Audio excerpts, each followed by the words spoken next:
দর্শক শ্রোতা সবাইকে আসসালামু আলাইকুম। ইসরায়েলের পাতা ফাঁদে পা দিয়েছে ইরান। আপনাদের মাঝে এখন বিস্তারিত জানিয়ে দিব।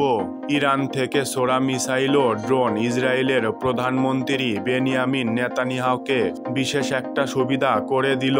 এ সুযোগের অপেক্ষাতেই ছিলেন তিনি। এই হামলা ইরানকে সরাসরি আক্রমণের বৈধতা দিল। ইরান বহু বছর ধরে ইসরায়েলের ঘোরতর শত্রু ও সম্ভাব্য ধ্বংসকারী হিসেবে বিবেচিত হয়ে আছে। এখন প্রশ্ন হলো, ইসরায়েল যে তাৎপর্যপূর্ণ জবাবের কথা বলছে তার ধরন কি হবে? ইরানও পাল্টা হামলা চালাবে কিনা সেই প্রশ্ন আছে জনমনে। ইসরায়েলি মন্ত্রী বেনি গানস তো বলেছেন, আঞ্চলিক জোট গঠন করে ইসরায়েল ইরানে হামলা চালাবে সময়ও ইচ্ছামতো।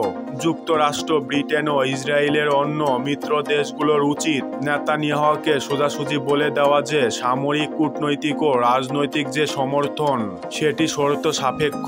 শুধু বৈধ এবং সমানুপাতিক প্রক্রিয়া দেখলেই এই মিত্রদের ইসরায়েল কাছে পাবে। ইসরায়েল যদি পাল্টা আক্রমণ না করে সেটাই সবচেয়ে ভালো।